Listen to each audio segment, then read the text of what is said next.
I never thought I'd be spending my brother's wedding weekend at a beach house in Maine, watching the sunset with a glass of wine while my phone lit up with panicked messages. It wasn't how I'd planned it.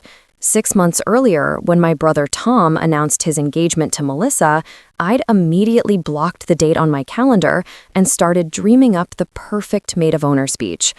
But the invitation never came. Days turned to weeks, then months of awkward family dinners where everyone talked around the elephant in the room. "I'm sure yours just got lost in the mail," my mom would say, not meeting my eyes. I stopped asking after the third time Tom changed the subject. So when the wedding weekend finally arrived, I was 300 miles away in a quaint coastal town, determined to create new memories instead of dwelling on being excluded from one of the most important days of my brother's life. That's when my phone buzzed with a message from my cousin. "You need to see this now." Attached was a video that would change everything I thought I knew about my family, my brother's fiancé, and the real reason my name had been deliberately crossed off the guest list. Growing up in suburban Connecticut, our family looked picture perfect from the outside.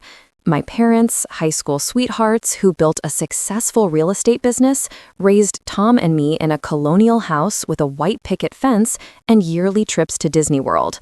But beneath that Norman Rockwell exterior ran currents of fierce competition and conditional love. Dad was the sun our family orbited around, charismatic, successful, and impossible to please. Tom, 3 years older than me, became Dad's protege from the moment he could throw a baseball. I was always Daddy's little girl in public, but privately, I was measured against impossible standards that shifted whenever I came close to meeting them. When I was 12, I spent weeks preparing for the annual Thanksgiving talent show our extended family hosted. I practiced a piano piece until my fingers cramped, desperate for the approving nod Dad gave Tom when he excelled at anything. The day arrived, and I played flawlessly until the final movement. One wrong note. Just one. The room applauded enthusiastically, except for Dad, who simply said, "Almost, Katie, almost." That night, I heard him praising Tom's mediocre magic tricks to Mom. "The boy's got natural talent. Katie tries too hard." The pattern continued through high school. When I earned a scholarship to NYU while Tom struggled through community college, Dad explained it away. "Your brother's a big picture thinker. He's not meant for academics." When Tom dropped out to work at Dad's company, it was framed as learning the business from the ground up. When I graduated with honors and took a job at a prestigious marketing firm in Manhattan instead of the family business, Dad introduced me at Christmas as our daughter who's finding herself in the city. Despite this, Tom and I remained close until Melissa entered the picture 2 years ago. She was perfectly engineered to fit into our family dynamic, a former beauty queen with a real estate license and an uncanny ability to laugh at all Dad's jokes. Within months, she'd seamlessly integrated herself into both the family and the business. The first time I felt truly frozen out was at last year's 4th of July barbecue. I'd just received a major promotion and mentioned it during dinner. Melissa immediately announced they were house hunting, effectively hijacking the conversation. When I tried to change the subject later, she pulled out her phone to show wedding venues, though Tom hadn't even proposed yet. "We're thinking a June wedding," she said, looking directly at me. "Small and intimate, just family who supports us." 3 months later, Tom proposed with our grandmother's ring, the one Dad had always promised would be mine someday. The grand gesture I'd been waiting for had been redirected. When I asked Mom about it, she whispered, "Melissa convinced your father it should stay in the direct line, since Tom will take over the business eventually." That's when I realized the unspoken secret of our family: there was a hierarchy, and I'd always occupy a lower rung because I'd chosen my own path instead of the one laid out for me.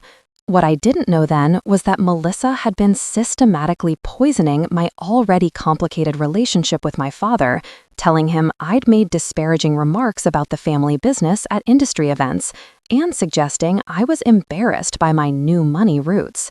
The wedding planning began in earnest, with weekly family dinners to discuss details. I attended dutifully, offering help that was consistently declined with a tight smile from Melissa. "We've got it under control," became her mantra. Yet somehow, everyone else had roles. Cousins I barely knew were bridesmaids, Mom's book club friend was addressing invitations, even Dad's golf buddy was officiating. Then the invitations went out. Everyone received theirs. Everyone except me. By early June, the wedding was all anyone in my family could talk about. Each Sunday dinner became an exhaustive recap of wedding minutiae. The hand-calligraphed place cards, the locally sourced peonies, the raw bar featuring oysters from 3 different New England coasts. I'd sit there pushing food around my plate while relatives asked if I was excited about my brother's big day. "Oh, Katie's not coming," Melissa would interject before I could respond. "She's got a very demanding job in the city." The way she emphasized demanding made it sound like I was a corporate drone rather than someone pursuing her passion. 2 weeks before the wedding, Mom called me on my lunch break. "Honey, there's been a misunderstanding with your invitation." My heart leapt. Maybe there was a simple explanation after all. "Melissa says she sent it months ago. Are you sure you checked your mailbox regularly?" And just like that, the hope evaporated. "Mom, I check my mail every day. I never received an invitation." There was a long pause. "Well, she showed me your RSVP card. It was checked, regretfully declines." The room seemed to tilt. "Mom, that's impossible. I never received anything to decline."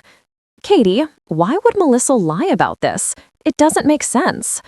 But it made perfect sense to me. This was the culmination of a 2-year campaign to edge me out of my own family. "Maybe you should ask her that question," I said quietly. "Don't start trouble right before your brother's wedding," Mom warned. "Your father's already stressed about the cost. Just maybe you could come anyway. We could say the RSVP was a mix-up." "So I should crash a wedding I wasn't invited to keep up appearances?" "It's not crashing if you're family," Mom said, her voice thin and pleading. I took a deep breath. If Tom wants me there, he should call me himself. He never did. Instead, 3 days before the wedding, my cousin Jen texted, "Dress-fitting drama. Em is freaking because bridesmaid dresses are wrong shade of sage. Thought you'd appreciate not dealing with this." I responded, "Wait, you're a bridesmaid?" "Yeah, last-minute replacement when Taylor got mono. Sorry, thought you knew." Awkward. Jen was a second cousin we saw twice a year at most. I'd been effectively replaced by someone Melissa had met exactly 3 times. That night, I made a decision. I wasn't going to sit in my apartment feeling sorry for myself while my family celebrated without me. I booked a weekend at a quaint Airbnb in Ogunquit, Maine, a place I'd always wanted to visit but never had. If I couldn't be part of a family milestone, I'd create my own memorable weekend. The day before I left, Dad called. "Your mother says you're not coming to the rehearsal dinner tonight." "I wasn't invited to that either, Dad." "Don't be dramatic, Katie. Of course you were invited. It's family." The familiar dismissal of my reality made something snap inside me. "Did you actually see my name on the invitation list, Dad? Did you ever once ask why your daughter wasn't included in any part of your son's wedding?" His silence told me everything. "I'm going away for the weekend," I said finally. "I hope the wedding is beautiful." "Running away won't fix anything," he said, his voice hardening. "Your brother will be disappointed." I laughed, a short, sharp sound. If Tom wanted me there, he would have made sure I was invited. He would have asked me himself why I declined. He would have picked up the phone once in the past 6 months instead of letting Melissa speak for him. "Katie, tell everyone I send my love," I said, and hung up. The drive to Maine the next morning was cathartic. With each mile marker, the knot in my chest loosened a little more. By the time I reached the blue-shingled cottage overlooking the Atlantic, I felt like I could breathe again. I spent that afternoon walking the marginal way path, watching waves crash against the rocks below, and feeling more peaceful than I had in months. That evening, while the rehearsal dinner was happening back home, I treated myself to a lobster roll at a local spot and chatted with the bartender, a woman about my age named Donnie, who, upon hearing my story, declared, "Your brother and his fiancée sound like total assholes," which made me laugh for the first time in weeks. I was sitting on the porch of my rental the next morning, coffee in hand, when my phone started buzzing with notifications. First Jen, then my cousin Mike, then friends from high school who were attending the wedding, all sending variations of the same message. "Are you seeing this?" I wasn't, because I deliberately muted all social media for the weekend. But curiosity got the better of me, and I opened the video link Jen had sent. And there was Melissa, resplendent in her wedding gown, standing in what appeared to be the bridal suite at the country club. She was speaking to someone off camera, not realizing she was being recorded. "I still can't believe we pulled it off," she was saying, her voice slightly slurred from morning champagne. "No Katie drama to steal Tom's thunder. Your dad finally focusing on the son who actually matters to the business." A sinking feeling overtook me as I realized who she was talking to. The camera shifted, and there was my brother, adjusting his boutonniere in the mirror. "Babe, can we not talk about my sister today?" he said, but there was no real protest in his voice. "I'm just saying it worked perfectly. The invitation that never got sent, the fake RSVP, your dad thinking she deliberately snubbed her own brother's wedding. By the time anyone figures it out, it'll be ancient history, and she'll be the one who looks petty for bringing it up." The video cut off there, but it was more than enough. My phone lit up with a call from Jen. "Holy shit, Katie, are you watching? Taylor accidentally left her phone recording when she went to the bathroom. She just sent it to the entire bridal party group chat by mistake." My hands were shaking so badly I could barely hold the phone. "Who else has seen this?" I asked Jen.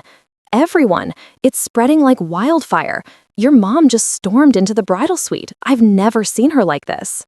I sat there, stunned by the confirmation of what I'd suspected all along. Melissa had deliberately excluded me and manipulated my entire family into thinking I was the one who declined the invitation. And my brother, my own brother, had gone along with it. "What are you going to do?" Jen asked. That was the question, wasn't it? Part of me wanted to continue my peaceful weekend in Maine, to rise above the drama and let them deal with the mess they'd created. But a stronger part, the part that had been dismissed and gaslit for years, wanted accountability. "I'm coming," I said, already grabbing my keys. The 3-hour drive back to Connecticut was a blur of hands-free calls, first with my best friend Emma, who offered to meet me at the venue for moral support, then with my mother, who alternated between tearful apologies and pleas for me to not make a scene. "The scene's already been made, Mom," I said. "I'm just coming to acknowledge it." I arrived at the Lakeview Country Club just as guests were being seated for the ceremony. Emma was waiting in the parking lot, looking fierce in a red dress that definitely violated Melissa's muted earth tones only dress code. "You don't have to do this," she said, hugging me tight. "Yes, I do." We walked into the venue together. The wedding coordinator, clearly unaware of the unfolding drama, tried to stop us at the door. "I'm sorry, we're about to begin. Are you on the guest list?" "I'm the bride's worst nightmare," I said pleasantly, "also known as the groom's sister." Her eyes widened in recognition. "Oh, there's been some confusion." "There certainly has," Emma agreed, smoothly maneuvering us past her. We entered the back of the ceremony space just as the string quartet began the processional. Guests were already seated in the garden, white chairs arranged in perfect rows facing an elaborate floral arch where the minister and Tom stood waiting. No one noticed us slip in. Dad was standing near the entrance to the garden, ready to walk Melissa down the aisle, her own father having been deemed too unsophisticated for the carefully curated aesthetic. When he saw me, his face went through a rapid series of emotions: surprise, confusion, anger, and then, as understanding dawned, something I'd never seen before: shame. Katie, he started, but I held up a hand. I saw the video, Dad. His face crumpled. I didn't know. You didn't want to know, I corrected him. It was easier to believe I'd reject my own brother than to question why your perfect future daughter-in-law might want me gone. Before he could respond, Melissa appeared at the end of the hallway in her designer gown, her smile freezing when she saw me. "What is she doing here?" she hissed at my father. "She's going to ruin everything." And in that moment, seeing her panic, I realized I had a choice. I could expose her in front of everyone, create the scene she was so afraid of, and forever be the one who ruined Tom's wedding. Or I could do something far more powerful. I turned to my father. "I'm not here to cause a scene. I just wanted you to know the truth. What you do with it is up to you." I started to walk away, but Dad caught my arm. For the first time in my life, I saw my father look uncertain. "Your brother should know you're here," he said finally. "My brother has known where I've been all along," I replied. "He made his choice." Dad looked from me to Melissa, who was nearly vibrating with tension. "The ceremony is delayed," he announced to her. "I need to speak with my son." "You can't," Melissa protested. "It's bad luck for the groom to—" "Now," Dad said, with a finality I'd never heard directed at anyone but me. As he walked away, Melissa lunged toward me, her carefully applied makeup unable to hide the fury beneath. "You think you've won something here? You're still the outsider. You always will be." I smiled at her, genuinely. "That's where you're wrong. Being the outsider is what saved me." I walked out of the country club with Emma, past confused guests and whispering bridesmaids, into the bright summer day. Behind us, I could hear raised voices, my father's, then Tom's, then Melissa's shrill protests. I didn't stay to watch the fallout. Some part of me had already moved on from the moment I saw that video. The family I'd been fighting to be accepted by wasn't one I wanted to belong to anymore. The aftermath was both more and less dramatic than I expected. The wedding did proceed, nearly 2 hours late, but the atmosphere, according to Jen's detailed play-by-play texts, was Arctic. Dad refused to walk Melissa down the aisle after their confrontation, leaving her to make the journey solo. Tom looked shell-shocked throughout the ceremony, mechanically reciting vows while scanning the crowd, perhaps looking for me, perhaps just avoiding everyone's knowing stares. I was back in Ogunquit by then, sitting on a rocky outcrop watching the sunset with Danny the bartender, who'd texted after her shift to check if I was okay. We shared a bottle of wine while I filled her in on the day's events. "So what happens now?" she asked as the sky turned from orange to deep purple. "I honestly don't know," I admitted, but for the first time, that doesn't terrify me. The next morning, my phone rang at an ungodly hour. It was Mom, sounding exhausted. "Your father and brother had a conversation last night at the reception." "A conversation or a fight?" I asked, already knowing the answer. "Both," she sighed. "Your father called Melissa out in front of everyone. Tom defended her at first. Then," she paused. "Katie, did you know Tom's been embezzling from the company?" The question hit me like a physical blow. "What? No. Apparently, he's been skimming from client escrow accounts for months to pay for the wedding. He thought he could replace it before anyone noticed, but Dad found out," I finished for her. "Yes, after the video came out, he started looking more closely at everything. The wedding, the house they put a down payment on." Her voice broke. "They're both leaving for their honeymoon today, but when they get back, your father is pressing charges." I sat on the edge of my bed, trying to process this new information. "Mom, I'm so sorry." "Don't be," she said with surprising firmness. "Your father should have seen who Tom was becoming. We both should have." After a pause, she added, "He's stepping down as CEO. The board is asking him to retire early given the scandal. What will happen to the company?" "That's actually why I'm calling. Your father wants to talk to you about taking over." I nearly dropped the phone. Me? I don't even work there. But you could, she said. You have the business degree, the marketing experience. The board respects you. Mom, Dad has never wanted me to run the company. He's made that abundantly clear. People change, Katie. Sometimes it takes losing everything to see what you had. I promised to think about it, but I already knew my answer. I'd spent years trying to earn my place in a family hierarchy that was rotten at its core. I wasn't going to step into the role my father had reserved for Tom out of desperation and guilt. Instead, I extended my stay in Ogunquit for the full week. On my third night there, Danny introduced me to her brother Michael, who owned a small but thriving marketing agency specializing in promoting local Maine businesses. We hit it off immediately, both professionally and personally. By the end of the week, I had both a job offer and a dinner date. When I returned to New York to pack up my apartment, there was a small package waiting for me. Inside was my grandmother's ring, the one that had been given to Melissa, and a note from my father. This always should have been yours. I'm sorry it took me so long to see that. Love, Dad. I called him that night. Our conversation was awkward at first, neither of us accustomed to emotional honesty with each other. I can't take over the company, I told him directly. I thought you might say that, he replied, surprising me.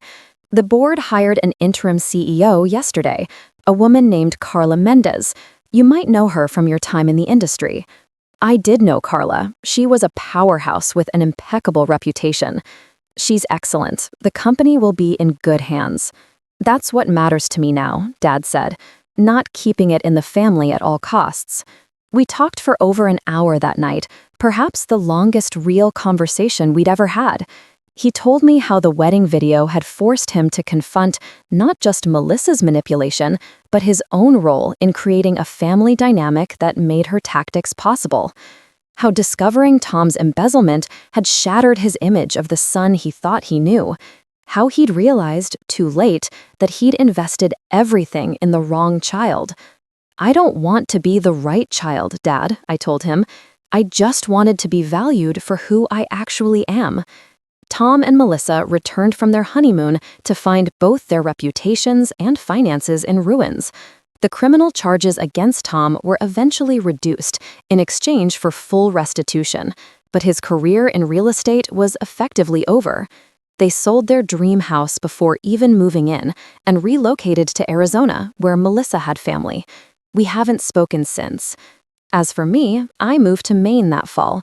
My apartment in Portland is small but has an ocean view that makes the New York skyline seem like a distant dream. The marketing agency is thriving. Turns out my big city experience combined with Michael's local knowledge was a winning combination. We moved in together last Christmas, and my grandmother's ring now sits in his sock drawer, waiting for the right moment. Mom visits often, having discovered a passion for coastal photography in her newfound free time. Dad comes less frequently, but calls weekly. Our relationship isn't perfect, but it's honest now, which is all I ever really wanted. The grand gesture I'd been waiting for, recognition from my father that I was worthy of the family legacy, never came in the way I expected. Instead, it arrived in his willingness to let that legacy go, to see me clearly for perhaps the first time. The most unexpected twist, though, was discovering that being excluded from my brother's wedding was the best thing that ever happened to me. It forced me out of the toxic orbit of my family's expectations and into a life that's authentically mine. Sometimes, not getting the invitation is the greatest gift of all. Looking back at that wedding weekend now, almost a year later, I realized that sometimes the most painful rejections lead us exactly where we need to be. That beach house in Maine wasn't just an escape, it was the first step toward the life I was meant to live all along. I still have the video Jen sent me saved on my phone, not because I enjoy watching it, but as a reminder that the truth has a way of surfacing, even when people go to extraordinary lengths to bury it. My brother never sent me a wedding invitation, but he inadvertently gave me something far more valuable: freedom from seeking approval I'd never receive. If you're watching this and feeling like an outsider in your own family, remember that family isn't just about blood. It's about respect, honesty, and mutual support. Sometimes, creating your own path means leaving behind those who can't celebrate your journey. Thanks for listening to my story. If it resonated with you, please hit the like button and subscribe to hear more real-life experiences about finding your way through family drama. And share in the comments if you've ever had to choose between keeping the peace and standing in your truth. I read every comment and would love to hear from you.